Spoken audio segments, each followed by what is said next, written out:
સુરતમાં સવારથી ઝાપટા શરૂ, હિલ સ્ટેશન જેવું વાતાવરણ જોવા મળી રહ્યું છે.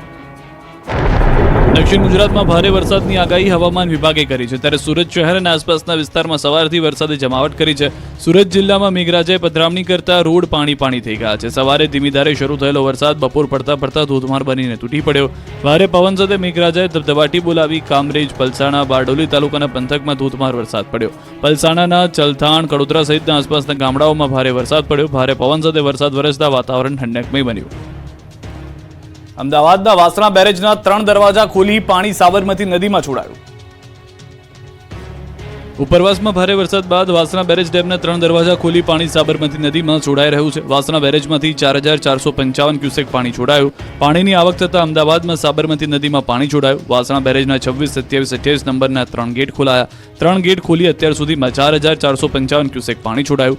હાલમાં વાસણા બેરેજની સપાટી 132.75 ફૂટ છે. પાણી છોડાતા નીચાણવાળા ગામોને એલર્ટ કરાયા છે. નદી કિનારે આવેલ ગામો સાવધાન રહેવા અપીલ છે. અમદાવાદ ગ્રામ્યમાં આવતા દસક્રોઈ, ધોળકા, બાવળા સહિતના વિસ્તારોને એલર્ટ કરાયા છે અને તંત્ર દ્વારા નીચાણવાળા વિસ્તારમાં ન જવા માટે સૂચના આપી દેવામાં આવી છે. જો આગામી સમયમાં વધુ પાણીની આવક થશે તો વધુ ગેટ પણ ખોલાઈ શકે છે.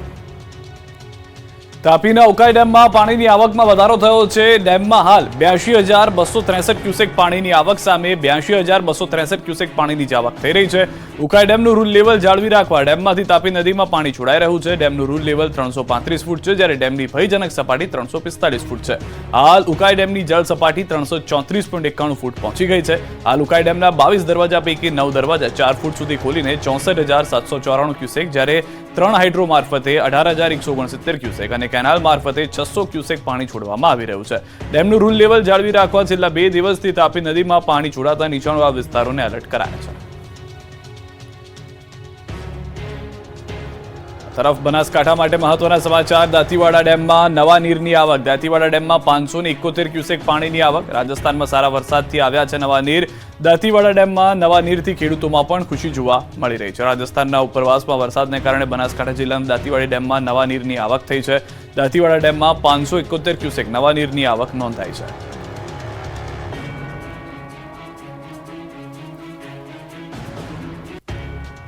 ઉત્તર ગુજરાતમાં ઓછા વરસાદથી ડેમોના તળિયા દેખાયા. નર્મદાનું પાણી ઠાલવવા માંગ તો રાજકોટને મળ્યું છે નર્મદાનું પાણી. નર્મદા ડેમમાંથી પાણી છોડાઈ રહ્યું છે, ત્યારે ઉત્તર ગુજરાતના ડેમોમાં પાણી છોડવા માટે ધારાસભ્યએ પત્ર લખ્યો છે. બીજી તરફ રાજકોટ આજે એક ડેમમાં નર્મદાનું પાણી છોડાયું છે. પાટણના કોંગ્રેસના ધારાસભ્ય કિરીટ પટેલે સીએમને પત્ર લખીને સરસ્વતી બેરેજમાં પાણી છોડવા માંગ કરી છે. નર્મદા ડેમના 10 દરવાજા ખોલી લાખો લીટર પાણી છોડવામાં આવી રહ્યું છે, ત્યારે ધારાસભ્ય કિરીટ પટેલે પાટણના સરસ્વતી બેરેજમાં સુજલામ સુફલામ કેનાલ મારફતે પાણી છોડાય તેવી માંગ કરી છે. પત્રમાં સરસ્વતી બેરેજમાં પાણી છોડવાથી ઉત્તર ગુજરાતના ખેડૂતોને ફાયદો થશે તેવી વાત કરી છે. જેની વચ્ચે મહેસાણાના ધરોઈ ડેમમાં સામાન્ય આવકથી ઉત્તર ગુજરાતના લોકોની ચિંતામાં વધારો થયો છે. મહેસાણાના ધરોઈ ડેમમાં ફક્ત 440 ક્યુસેક જ પાણીની આવક થઈ છે. ધરોઈ ડેમ ફક્ત 40.33% જ ભરાયો છે. પાણી આવક નહિવત રહેતા ધરોઈ ડેમ હજુ 60% ખાલી છે.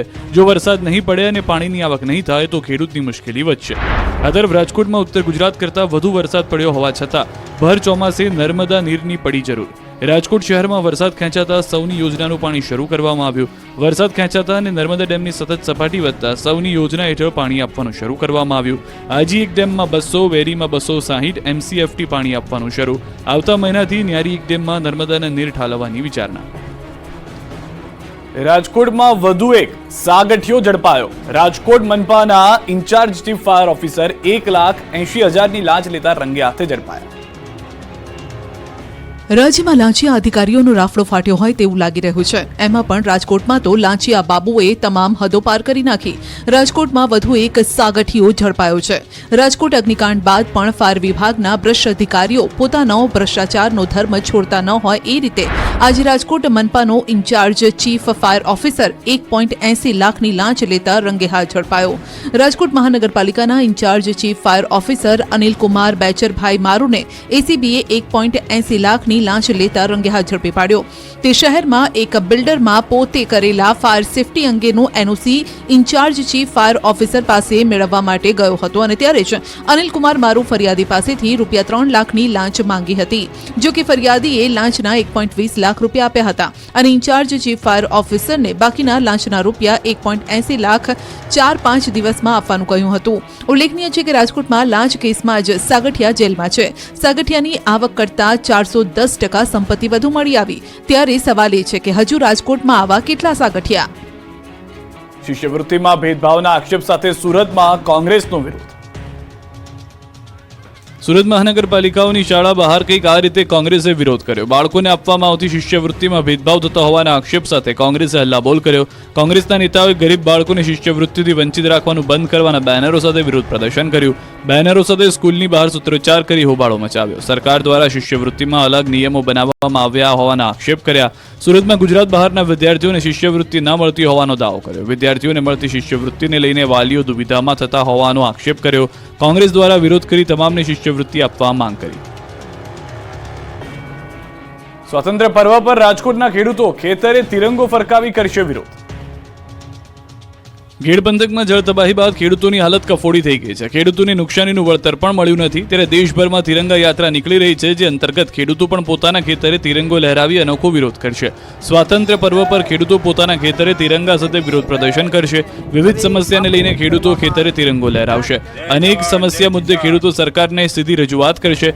ખેડૂતોના પ્રશ્નોને સોશિયલ મીડિયામાં રાષ્ટ્રધ્વજ સાથે મૂકીને વિરોધ કરશે.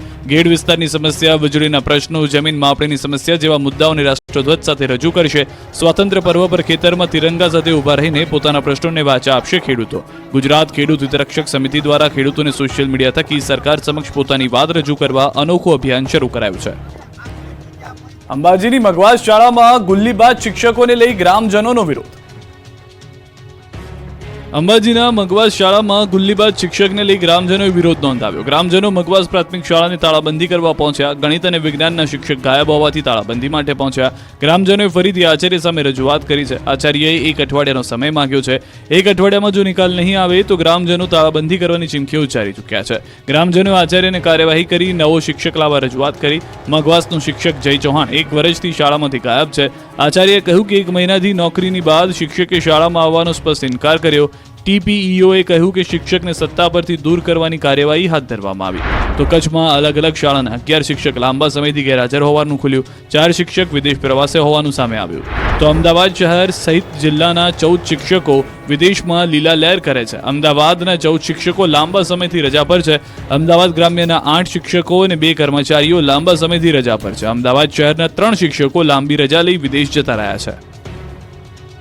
શિક્ષક ક્યારે સાધારણ ન હોય, પરંતુ ગુજરાતમાં તો શિક્ષક ડમી પણ હોય. શહેરથી શિક્ષકોની લાલિયાવાડીનો પર્દાફાશ થયો છે. કહેવાય છે કે શિક્ષક ક્યારેય સાધારણ નથી હોતો. પ્રલય અને નિર્માણ તેની ગોદમાં હોય, પરંતુ આ તસવીરમાં કહેવત ઊંધી થઈ ગઈ છે. સાધારણ શિક્ષક ડમી જરૂર હોય, તે પુરવાર થઈ ગયું. રાજ્યમાં ભૂત્યા શિક્ષકો કઈ હદે રાફડો ફાટી ચૂક્યો છે તેનો આ બોલતો પુરાવો છે. સૌથી મોટી લાલિયાવાડી તો બનાસકાંઠા જિલ્લામાં ચાલી રહી છે. બનાસકાંઠામાં એક બાદ એક ડમી નીકળી રહ્યા છે શિક્ષકો. બાબરની સુથાર નેસરી શાળાનો વિપુલ પટેલ નામનો શિક્ષક છેલ્લા 10 મહિનાથી વિદેશમાં છે. વગર એનઓસીએ કપાત પગાર પર 10 મહિનાથી ગેરહાજર છે. જિલ્લામાં આવા ભૂત્યા શિક્ષકો સામે શિક્ષણ વિભાગ એક્શનમાં આવ્યું છે. જિલ્લામાં છેલ્લા 4 વર્ષમાં 33 શિક્ષકોને કરાયા છે બરતરફ. તો મહેસાણા જિલ્લામાં 10 પૈકી 5 શિક્ષકો વિદેશમાં હોવાનો ખુલાસો થયો. કુલ 10 શિક્ષકો 1 વર્ષથી વધુ સમયથી ગેરહાજર છે, જેમાંથી 5 શિક્ષકો વિદેશમાં છે. વિદેશ ગયેલા 5 શિક્ષકોને કારણદર્શક નોટિસ આપી છે. આ તરફ છોટાઉદેપુર જિલ્લાના સંખેડા તાલુકાના કલેડિયા ગામમાં આવેલી પ્રાથમિક શાળામાં એક શિક્ષિકા વિદેશમાં છે. છેલ્લા 2.5 વર્ષથી વિદેશમાં શિક્ષિકા જલસા કરતા હોવા છતાં આ શિક્ષિકા સામે કોઈ પગલાં ભરાયા નથી. શિક્ષક વગર બાળકોનું ભણતર બગડી રહ્યું છે. આમ કેવી રીતે ભણશે અને આગળ વધશે ગુજરાત, તે મોટો સવાલ છે. બનાસકાંઠામાં ભૂત્યા શિક્ષકો પર તવાય 33 નકલી ગુરુ પકડાયા. તમે ગુટલીબાજ વિદ્યાર્થીઓ કે સરકારી અધિકારીઓને જોયા હશે, પરંતુ હવે સરકારી શાળાના ગુરુઓ પણ ગુટલીબાજ થઈ ગયા છે. શિક્ષણ કભી સાધારણ નહીં હોતા એ કહેવત હવે શિક્ષક ગુટલીબાજ પણ હોય છે તેવી બની ગઈ છે. એમાં પણ ચોરી પકડાઈ નહીં એટલે ભૂત્યા શિક્ષકો મૂકી જવાનું ગજબનો કિમિયો અપનાવ્યો છે. ત્યારે બનાસકાંઠામાં તો ભૂત્યા શિક્ષકોનો રાફડો ફાટ્યો. શિક્ષણ વિભાગ દ્વારા તવાઈ બોલાવવામાં આવતા 3 વર્ષમાં 33 નકલી ગુરુઓ પકડાયા છે. 33 શિક્ષકોને બરતરફ કરાયા છે. અન્ય 6 શિક્ષકો સામે કાર્યવાહી કરવામાં આવી છે. ચાલુ નોકરીમાં વિદેશ ગયેલા શિક્ષકો સામે કાર્યવાહી કરવામાં આવી છે. રાજીનામું આપવા હાજર નથી થઈ શકતા આવા શિક્ષકો. રાજીનામું આપવા શિક્ષકની હાજરી જરૂરી છે. શ્રાવણના બીજા સોમવારે સોમનાથ દાદાને દ્વાર ભક્તોનું કીડિયારું ઉભરાયું.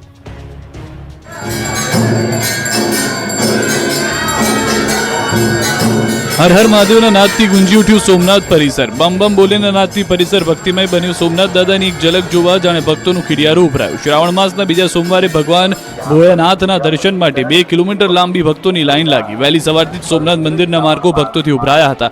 સવારે 4 વાગ્યાથી જ સોમનાથ પરિસર અને સોમનાથ શહેર હર હર મહાદેવના નાદથી ગુંજી ઉઠ્યું. પ્રથમ જ્યોતિર્લિંગ સોમનાથ મહાદેવના દર્શને શ્રદ્ધાળુઓનું ઘોડાપુર ઉમટ્યું. સવારે 4 વાગે મંદિરના દ્વાર ખુલતા ભાવિકો ઉમટી પડ્યા. હમીરજી સર્કલથી મંદિર પરિસર સુધી લાંબી કતારો લાગી. જાણે લોકમેળો ભરાયો હોય તેવો માહોલ વહેલી સવારથી જ જોવા મળ્યો. પગપાળા ચાલીને આવતા શિવભક્તો પણ મોડી રાત્રિથી સોમનાથ મંદિરે પહોંચી ચૂક્યા હતા.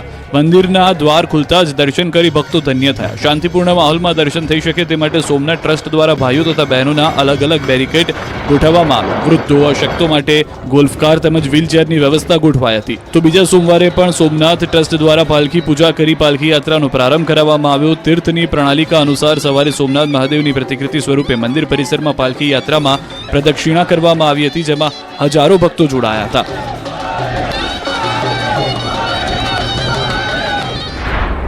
તો જેતપુરના પૌરાણિક શિવ મંદિર કેરાળેશ્વર મહાદેવ મંદિરે ભક્તોની લાઈન લાગી હતી. જેતપુરથી 6 કિલોમીટર દૂર આવેલું કેરાળેશ્વર મહાદેવ મંદિરનો ઇતિહાસ 7000 વર્ષ જૂનો અને પાંડવો સાથે જોડાયેલો હોવાની